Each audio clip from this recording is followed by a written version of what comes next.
Okay, well, welcome Elk Grove. Happy you could make it. And with that, we'll go ahead and call to order the Wednesday, November 13th, 2024 regular meeting of the Sacramento Area Sewer District, and ask for a roll call to establish quorum. Good morning. Member Aquino? Here. Desmond? Here. Frost? Here. Kaplan? Here. Carpinci Costa? Present. Kennedy? Here. Maple? Here. Orozco? Robles? Here. Cerna? Here. Swen? Tao? Here. Villegas? Here. And Hume. Here. And you do have a quorum. Thank you very much. Would you join Director Robles in the Pledge of Allegiance, please? Leave. Hand over heart. Pledge. I pledge allegiance to the flag of the United States of America and to the republic for which it stands, one nation under God, indivisible, with liberty and justice for all. Thank you. And now if the clerk would please read the Metro Cable replay statement and the public comment procedures. This meeting of the Sacramento Area Sewer District is live and recorded with closed captioning. It is cablecast on Metro Cable 14, the local government affairs channel, on the Comcast and DirecTV viewers cable systems. It is also live streamed at metro14live.saccounty.gov. Today's meeting replays Sunday 9 a.m. on Channel 14. Once posted, the recording of this meeting can be viewed on demand at youtube.com/MetroCable14. In accordance with Government Code 54952.3, compensation for meeting of these legislative bodies is required to be verbally disclosed.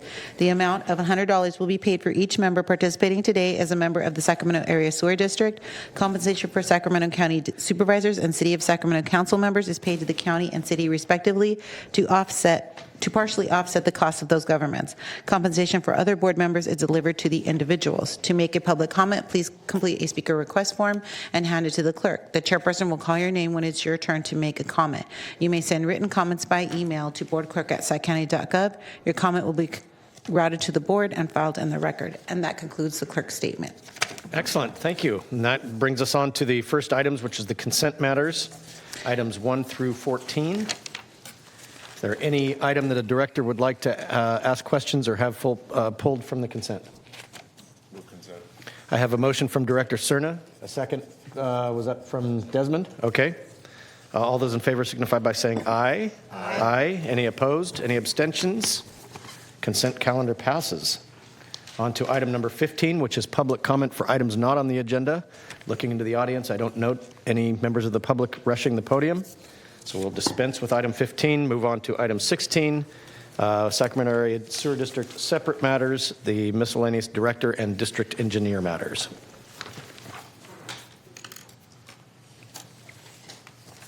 Good morning, Chair and board members. As far as our meetings go, we have one meeting in November and one in December. So our next meeting right around Thanksgiving is canceled. So happy Thanksgiving to you and your family.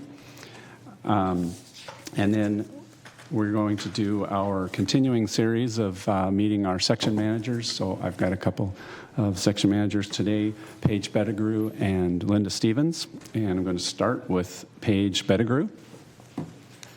It's back there.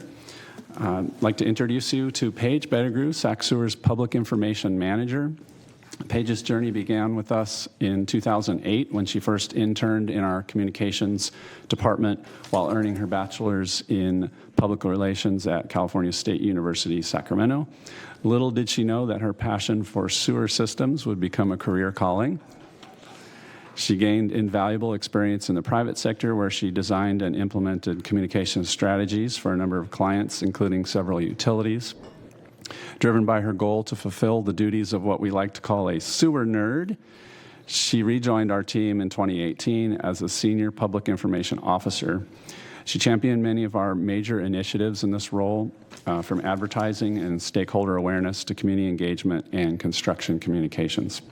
Promoted to Public Information Manager in 2022, Paige is now responsible for strategic communications, media relations, regional partnerships, and leading the teams responsible for carrying out communications work for the communities we serve. Thank you very much, Paige.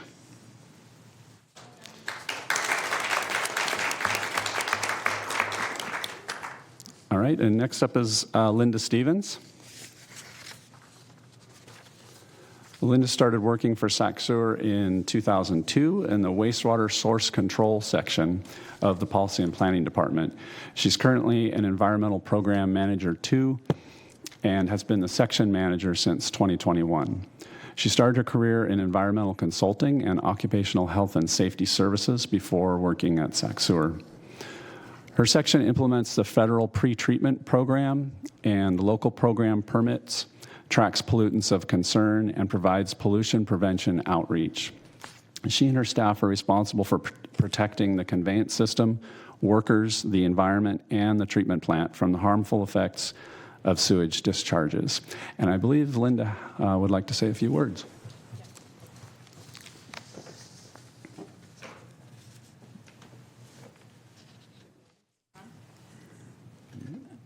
Do I have to? Okay, thank you. There you go. Good morning, Chairman and members of the board. Thank you, Christoph, for the intro and the opportunity to say a few words. I'd like to highlight my staff. Our program is in its 41st year, so we're ensuring compliance with the discharges from the industrial users. And it's been such a long time that we had our program. I just want to highlight a couple of things. Our pretreatment program is highly respected by the regional and state board. They audit our program and report out that our program is excellent. They've used our materials as examples of a good program at other program audits. And we've also developed an electronic reporting system that they had us train them on and present at conferences. So that's just shows that we're really good at our job. And I credit this to our staff. We have 13 proficient environmental specialists, a mix of inspectors and supervisors, and they're out in the field and in the office most of the time. What else? They have an interesting balance of duties because they're billing our industrial users for sewer service, and it has to be accurate, but at the same time, they're inspecting and sampling for compliance and sometimes enforcement. And this requires excellent communication skills, also collaboration. But I'm really proud of them. They have and maintain really good collaborative relationships with their permittees, and it results in a high compliance rate. So I'm proud to report out that the wastewater source control section is a leader in pretreatment program implementation. Thanks.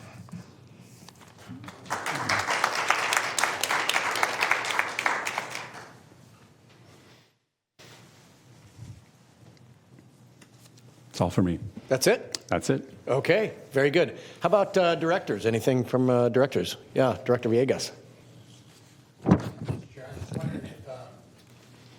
I don't think your mic is working. Either, but it is now. Thank God Elk Grove's here. My wife said she heard some PSAs recently on the television discussing SacSewer's sort of role and what we're doing. Is that right? And I'm just curious if that's... That's correct. So as part of our customer awareness campaign, it's a dirty job, but we're happy to do it. Every fall, fall to winter, we launch a strategic communications campaign to make sure that people know who to call if they have a problem at home. And so, yes, I'm glad to actually hear that it's being heard in the community, and that's definitely the goal. Right. Well, I didn't hear it. She heard it, and I said, well, what did you think of it? And she said, I don't really listen. I just heard that you guys do really good stuff for the community, and then that was it. So it's working, because she knows we're doing good stuff. So Thank you, Mr. Chair. That's good. She knows where you go when you leave the house every day. She didn't say I was doing good stuff. She said everybody else was, I guess. Yeah. Very good. Vice Chair. I have a question. It might be a little off point. I'm not sure where I saw it, but isn't there some event going on at the buffer lands this next month or so? Did I see something somewhere? I'd have to... On the website? Did I see it? Oh, it's right here. Sorry. Is it on now? Still not on. Is it on? I don't know why we have such... There we go. There it is. Appreciate the offer. I'd have to follow up. It's hard. Bufferlands has a handful of events throughout the year, and I'm not exactly sure which one's coming Could you email me so up. I could know Absolutely. that? Okay, thanks. And there's a way to get on that mailing list if you're interested, and they send out emails. There's events, typically maybe monthly, and so you get firsthand awareness of the events, and you can always sign up and join if you want. Well, I thought I saw something and that you had to sign up, and so I thought, I didn't know if there was a deadline for signing up, and anyways, We'll get that information to you. thank you. Okay. Any other director comments or questions? Director Sun. Sergio can help you out. I think you're over with Director Frost's. Just hit the button on the. Here, you can use this one. Yeah. There you go. All right, thank you. Just around the subject of buffer land, so I did a quick tour. You all recall that Mackenzie Weezer and Splash came out the last meeting, and I had a chance to do my own tour there. And thank you, Christoph and Nicole, for joining me out there. It was very educational, and if you haven't gotten a chance to go out there, please do. I know Chair Hume and I have also been to the Buffer Lands annual event that they do, and if you ever have a chance to go to that, that also is a very great educational event. So just want to put a plug into those things. Thank you. Thank you. And somewhat related, I would say that maybe after the new year might be a good opportunity for us to do a field trip for the whole board to go out and visit the plant. I think it's been a while since, and maybe some folks have not been out there at all. It's just worth seeing. Okay, anything else? He doesn't have one here. Normally you would have one here. I don't have one. Okay, on to item 17, please. Item number 17 is contract number 70221 to approve the 7th Amendment to the agreement with Sinagro Organic Fertilizer Company of Sacramento, Inc. for the biosolids recycling facility. Can you cue the presentation for item 17, please?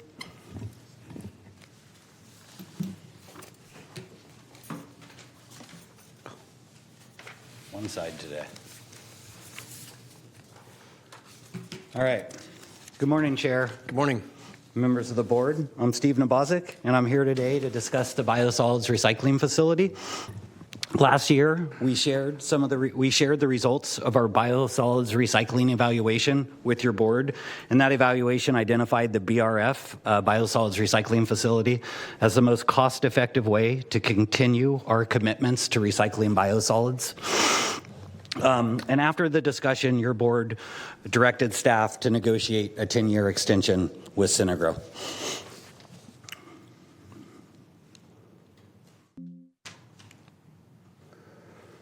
So I'm going to kick off the discussion with a brief overview of our solids process. Then I'm going to share some background on the BRF and our partnership with Sinagro before diving into the specifics of the extension.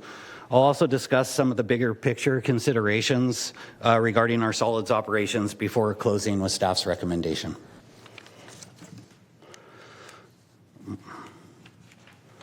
So solids are collected in our primary and secondary processes, and those are shown in the blue and green boxes.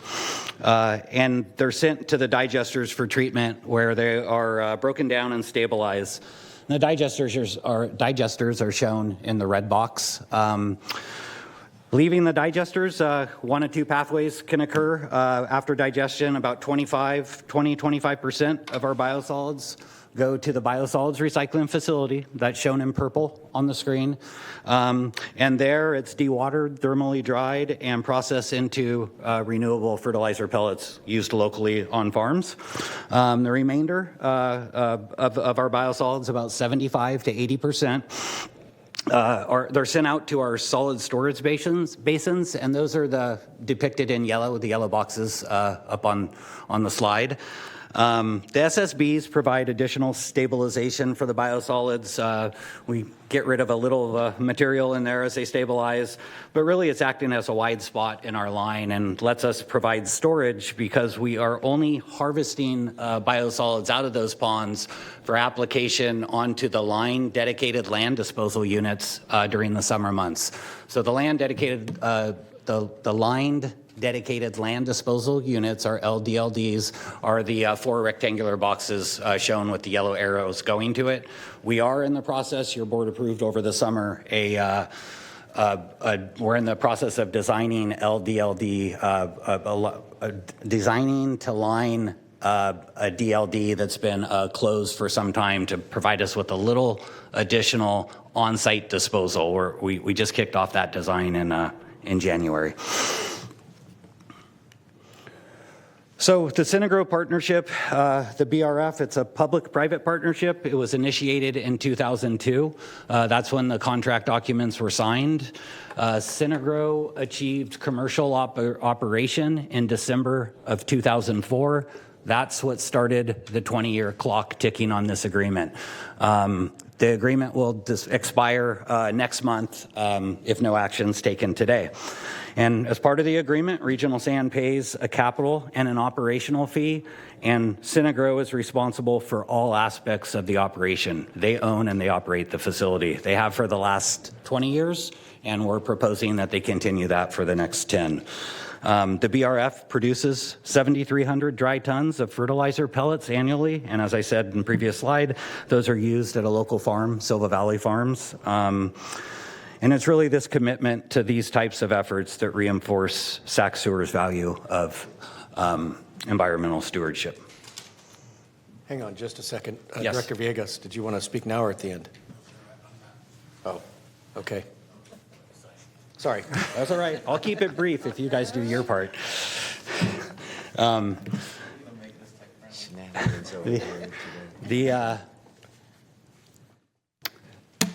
The Seventh Amendment includes the following terms. It's a 10-year, the proposal that we're bringing you today. It's a 10-year contract extension. It includes capital projects required for safety compliance and system reliability. And I'm going to talk more about the capital projects and the cost of those in the next slide. It updates the consumer price index from 75% to 100% for the base operating cost.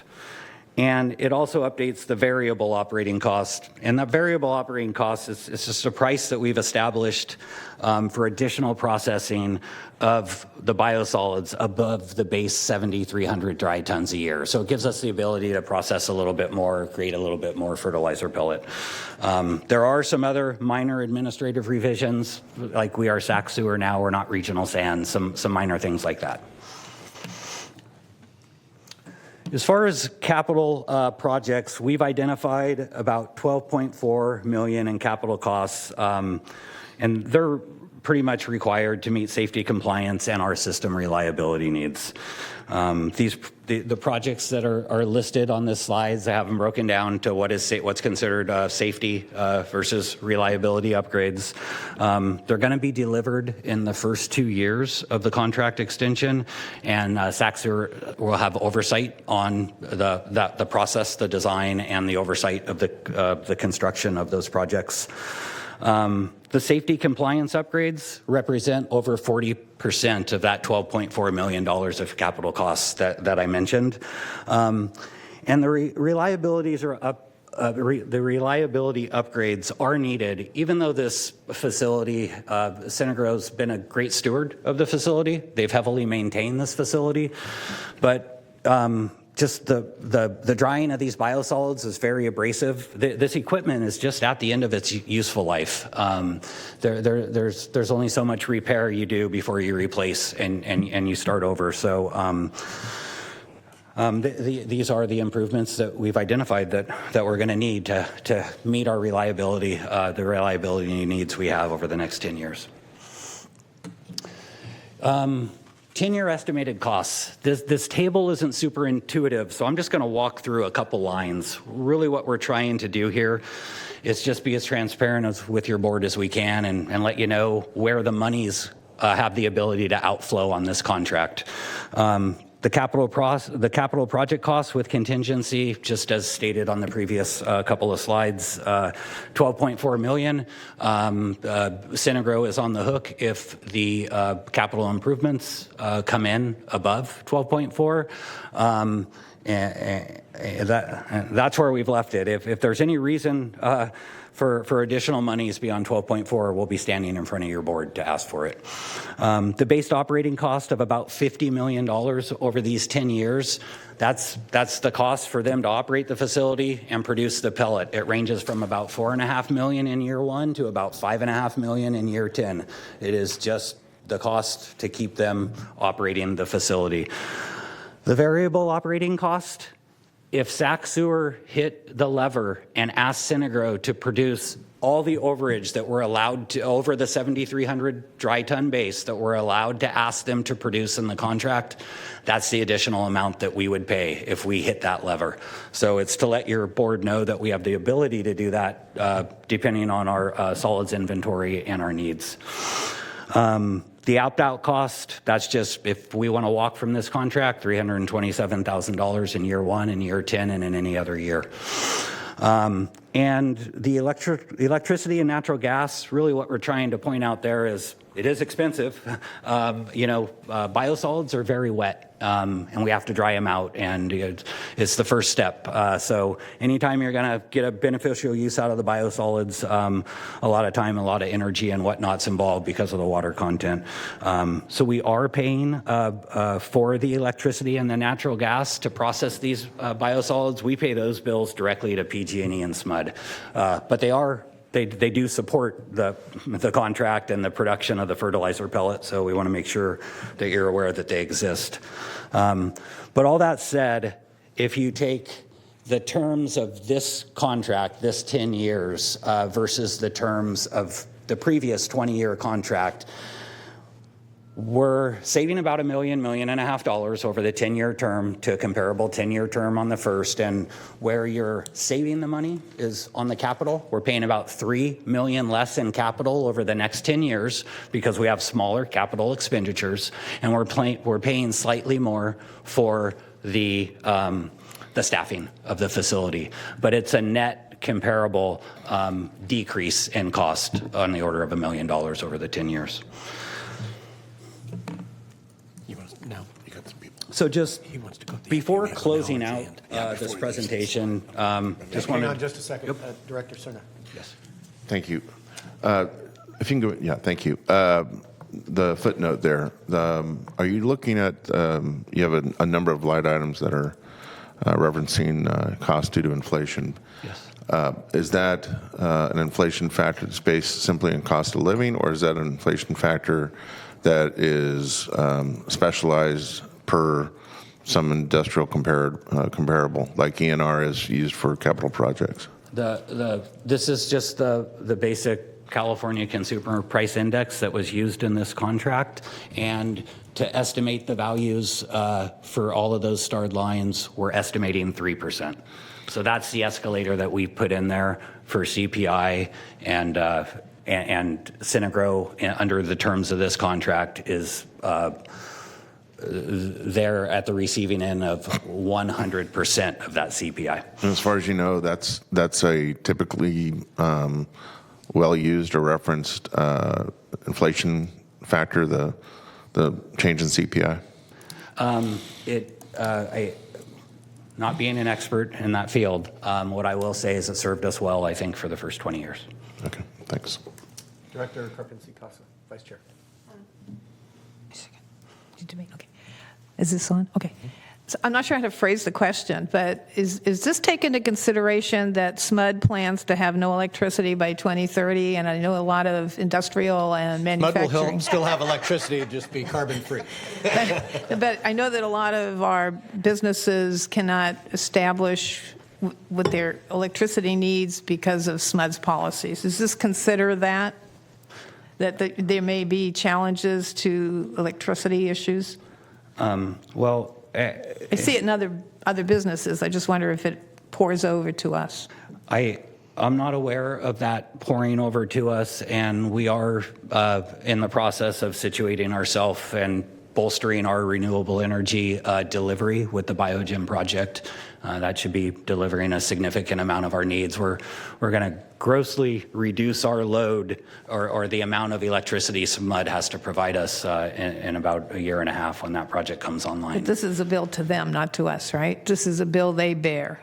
That's why we give them an extra. We actually bear. The Sac Sewer bears the natural gas and the electricity cost, and we receive those bills directly. So that's in addition. Okay, I confused. We're situated if we if we invoke the Oh, I see. variable So the operating payment to clause. Synagro is 70, and then ours, okay, got it. Yeah, sorry, okay. Thank you. Any other questions on this slide before we move on? Okay, thank you. All right. All right, just a really quick big picture solids operation before closing out the presentation and stating the recommendation. I just think it's important to understand the role that the Synagro contract plays in our solids operations. And for this discussion, not from a recycling standpoint, this is just purely from an inventory, a solids inventory on our site standpoint. Most of your board members have heard reference to or been involved with the discussions over the last year regarding the solids emergency.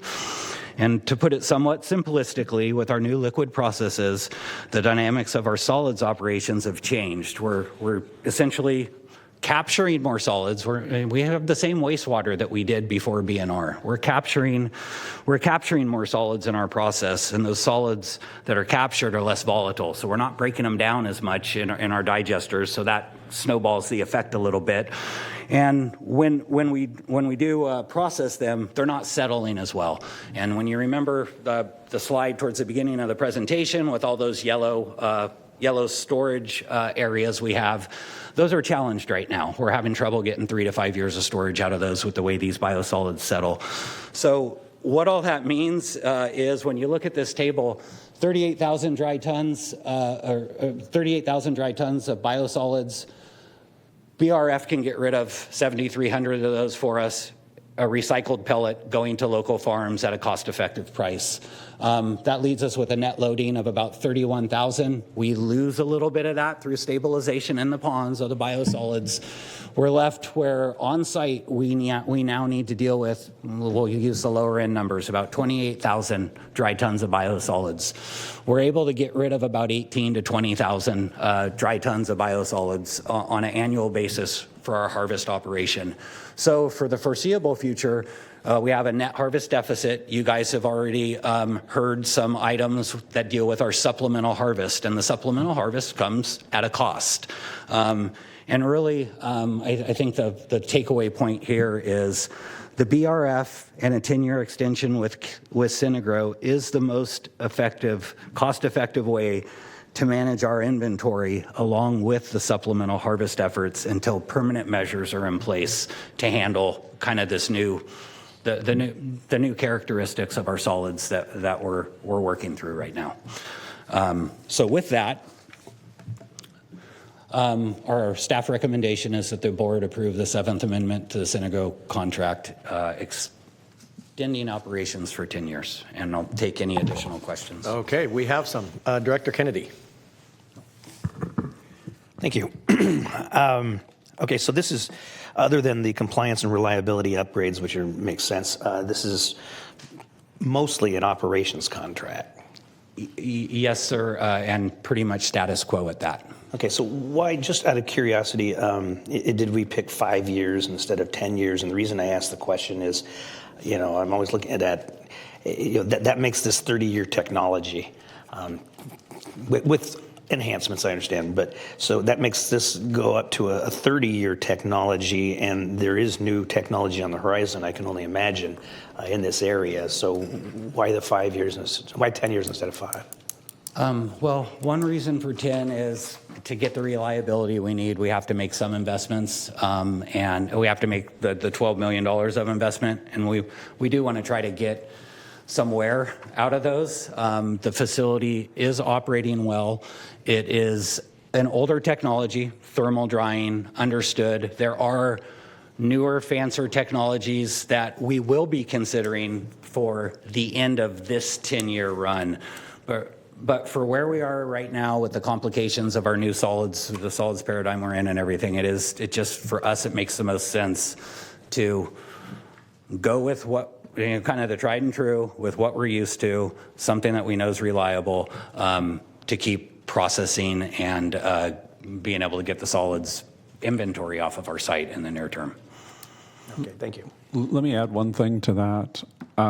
We did an analysis before we came to your board and asked for the direction to negotiate with Synagro, and that analysis showed that this technology as old as it is, was both the most cost-effective and the strongest from an environmental perspective. So that's why we ended up down this path. Thank you. Director Cerna. Thank you. So on the kind of the last point, though, to what extent is this recommendation a function of an intent, which is well understood, to get solids off site? And I know we've had, and we continue to have, some challenges with kind of storage on site. But how has that affected, I guess, the negotiations in terms of maybe placing the advantage with the contractor? Because I assume they know of the challenge. They do. They do know of the challenge. They're one of the contractors that heavily bid on the supplemental harvest. Bless you. We know, Cinegro's aware of the situation. When we came to your board with the recommendation, we had a first discussion in May of 23 and then followed that up in July of 23. At that time, this recommendation that we brought to you was pretty much purely on the recycling aspects of the technology. And it was almost as we were delivering our July recommendation to you, which was a follow-up from our May recommendation, that the solids emergency was taking its way. And I think by September, October of 23, you were hearing about it at your board meeting. So towards the tail end of middle to end of negotiations, was Cinegro aware? Absolutely, they were. At the beginning, when this decision was made, it was solely to support our commitment to recycling and things that we've done to try to really level set, to try to protect our risk, the ratepayer dollars, is to be really involved with that. We did a lot of negotiation on the $12.4 million of capital projects to limit that to what was strictly necessary and push continued rehab in areas where that was more appropriate. But when it comes to the end of the day, we've, as a staff person, I feel like the capital improvements that I've put in front of your board for reliability purposes are truly needed, and it's the best interest for us to be able to continue processing the solids. Yeah, I have no doubt that you have the district's best interest and the ratepayers' best interest in mind. I guess what I'm trying to understand is the totality of the negotiation environment. So, for instance, do we have comparables? Do we know what perhaps other like districts with like facilities and needs across the state or country are paying in terms of comparables, so we know that we're not being taken advantage of in a time of crisis? I do think that we're paying an equitable rate. It's hard to compare specifics, but a lot of it has to do with haul distance, things like that. So it all depends on that discharger's. There are certain situation, but what I can say is we've now done a few rounds of supplemental harvest. We have our own costs for passive dewatering, geobags, supplemental harvest. This Class A, and again, I'm comparing this to biosolids treatment, the supplemental harvest. It's producing a Class B biosolids. It has some restrictions. It's not unrestricted reuse like the Class A renewable fertilizer pellet. It should cost less. But I think geobags were on the order of a little less than $1,000 a dry ton for us to process on site. Some of the supplemental harvest mechanical dewatering, that is going to be disposed of on our dedicated land disposal units on the order of $1,000 to $1,100 a dry ton. That is about what it will cost to process a dry ton of Cinegro if we do the maximum amount that we're able to process under that contract. Now, if you take the supplemental harvest on mechanical dewatering and when we have to drive it off-site, That's a little over $1,250 a dry ton. Synagro, base production of 7,300 dry tons a year. We actually get a little break when we hit that variable operating cost. So it's most expensive for us to just do the 7,300 dry tons a year. We do that with Synagro, it's about $1,250 a dry ton. So these Synagro numbers are comparable with what we're paying contractors to off-haul Class B from our site. We're getting a Class A pellet and delivering it to local farms. So I think we've done our best. Sure. Last question. How specialized is this this operation? It's not too fancy. It's a centrifuge. I guess what I'm asking is how many others can do the same thing? Well, all of our equipment is Andritz, and Synagro works with Andritz. So to replace and rehab in our facility, we'd be going with Andritz equipment. I can't speak to the amount of other thermal dryers out there besides Andritz at this point. I know there's one or two others. I don't know the names off the top of my head. Thank you. Yep. Thank you. Any other questions from directors at this point? I have a couple. Director Kennedy. Yeah, thank you, Chair. I just wanted to thank you, Supervisor Cerna, for asking that question, because I do think that we need to always be cognizant of, the level of competition that's out there when we're handing extensions of contracts and so forth, and that we look and investigate, are there others and how many others are capable of doing this. It's just good governance. Thank you. Thank you. Any other director comments, questions? I have a couple, and I'll start with the first line of questioning from Director Kennedy. The reason for the 10-year extension is to get some useful life out of the capital upgrades that we will be doing in order to bring the equipment wear and tear and such. That's definitely one of the reasons. I think the time period also happens to complement kind of where we are with the biosolid situation now. Gotcha. That said, when we recommended 10 years, I wasn't really aware of the biosolid situation, but it does seem to be about the right amount of time to let us develop what our future in biosolids processing might look like.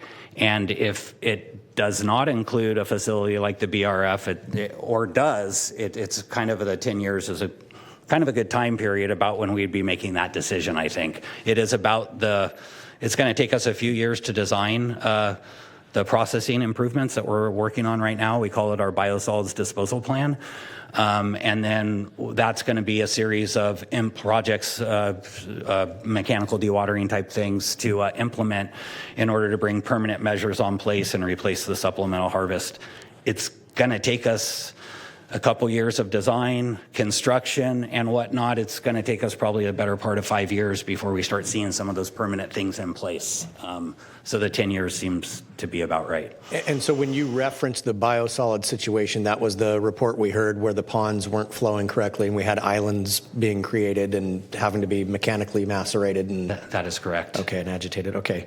And so then now I want to turn to kind of what Supervisor Cerna was asking about, and that is, the way this contract is set up, we cover the cost of the utilities, so the cost of the operations. We pay Synagro for the operations and the work that they're doing. Do they then charge the end user for the Class A pellets that get delivered? The marketing and disposal, the ultimate disposal of that is under Synagro's responsibility. So, yes, and I couldn't tell you if they give that. It's their responsibility. Okay, so essentially then we cover the cost to produce these pellets, but then they are responsible for actually making sure that they end up in the market and get put to good use. That's correct. That decision was made for the original contract, and it seemed to suit us well, and we've continued with it for this 10-year extension. Okay, and so then, again, kind of keeping with the line of questioning that Director Cerna had gone on, so we have a harvest deficit of 8 to 11 dry tons. 11,000 dry tons, correct. 11,000 dry tons. And it's $1,000 per dry ton, roughly, no matter what process we consider. I I don't want to take up too much time here because I'm going to kind of get down in the weeds on this, but I went out and visited a no-till organic farm in my district that is incorporating essentially green waste or wood chips, and then manure, and then wood chips, and then manure. He calls it the lasagna sort of method, and then also worm farming. And so I think as we look at whether we have the space on site or, as you mentioned, to truck it off site, we're back into that $1,000 per ton. But if we look at on-site, if there's a way to do some combination, bless you, some combination of, lasagna layering, if we can work with Sac County's Department of Waste and Recycling and offload some of that organic compost material, mix that in with the biosolids. I know that constructed wetlands and using grasses and reeds to pull a lot of the stuff out, and so that we end up with a cleaner water. So I would just like to look at how to use natural solutions on site that, again, look at potentially worm farming and potentially lasagna, creating good quality, high quality soil at the end of the day. We don't like to think about necessarily using our own biosolids for those purposes, but to the extent it works, it's worth exploring. Question about that. Is that, do you know whether or not to be certified organic, you have to use Class A or Class B? I know nothing about certifications. Probably need to answer that question first. Yeah, there is we can look into the lasagna making organic farm as we're developing we'll look into it and figure out what's going on. Sure. Okay. Any other questions before we move off this item? All right. So I think we have to. You need are to there any take public action. comments? We don't have No anyone members of signed the up to public? speak. And so I would look for a motion. Second.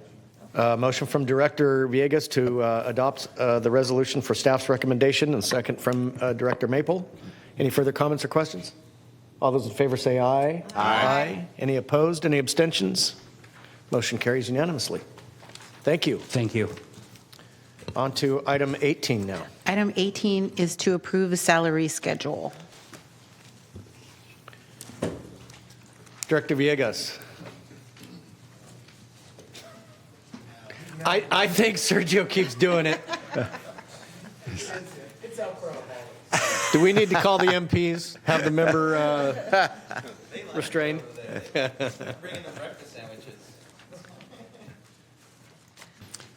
Shall I go ahead? Sure. All right. This should be pretty quick. This is our salary schedule. If things go as planned, you won't see it again until after we have transitioned to our staff from the county to the district, but essentially establishes the salaries of each employee. You have to have that in order for them to get paid. There are several I would say there's 3 categories of changes that we're making. First of all, there are 4 classes that we're adding. These are classes that exist within the county, or they're tied to classes that exist within the county. And we're just making those classes available because we will need them in the future, so there will be a salary for them. The second category is basically some administrative changes. I would categorize it that way.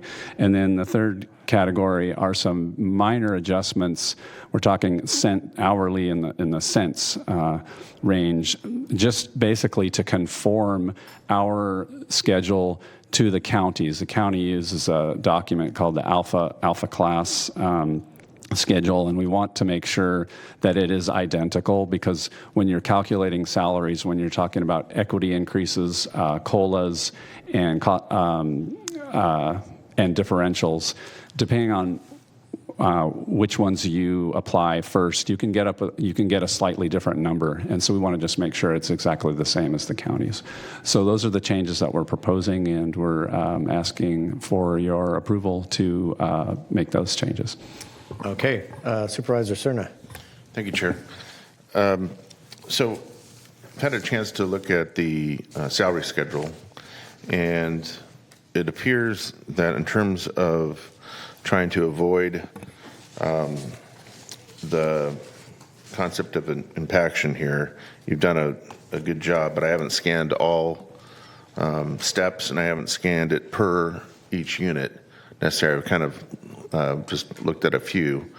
But are you feeling confident, Christoph, that there's not going to be any foreseeable issue with folks that, for instance, are in the same unit that are getting paid less than, as supervisors for someone that's under them at the highest step? Yes. Well, first of all, I'll say there are existing compaction issues in various places within the county. Yeah. But what you're seeing here is essentially the county's salaries with anything that's been approved by either the county or the board. So really, at this point, board of directors, nothing is changing. Then we're in the middle of a salary survey where we're looking at all the classifications. That information is going to be fed in, and there could be adjustments made based on that, and that would be effective July of 2025. Well, having been on the board of supervisors long enough to have dealt with the 28 bargaining units that we have, and knowing the nuances and the sensitivities to compaction in the past, and actually seeing where it has been completely obvious that there were some inequities in terms of what compaction was doing in some units, some departments.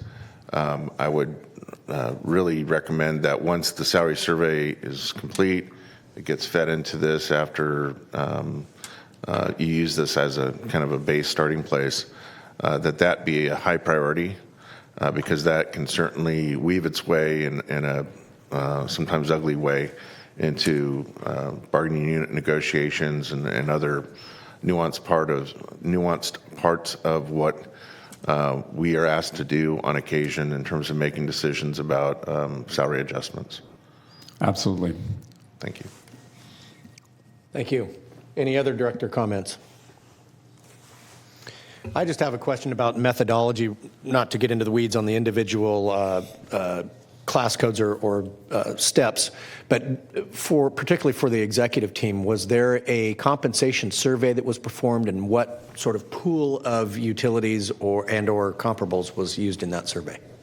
Yes. So we brought a compensation policy to your board, which was approved, that has 10 agencies. It's basically a mix of larger sanitation districts. There's a few cities in there that also provide wastewater collection, treatment, and resource recovery. So we have our comparable agencies. A study was done, which your board also approved, and that was then recommended as a phase-in, so it was over a 3-year period, and we're trying to do everything so that it is treating all employees within the district the same. And so knowing that in the future we could, the executives are only 7 people. There was a few more because we had some unrepresented management included, but it's a small number of people. It wouldn't have a significant budget impact. But if there were potentially much more people involved in increases with the completion of the salary survey, we wanted to provide flexibility to be able to phase it in over time if there were significant budget impacts. So we made sure that happened to the executives as well. So this is basically the results of the salary survey and the phasing approach. And then, thank you for that reminder. I remember that we had check-ins of the process along the way. I just couldn't remember exactly what they were. And so will employees move over at current steps, or does everybody kind of start out at step 1, or how is that going to work? No, they're going to move over in their current step, or the closest available step. Yeah. Okay. All right. Thank you. Any other questions from directors? No? Okay. Any members of the public that would like to comment on this item? No? In that case, we would entertain a motion at this point. Move approval. Motion from Director Desmond. Second. Second from Director Cerna. All those in favor signify by saying aye. Aye. Any opposed? Any abstentions? Director Villegas, did you have anything to add?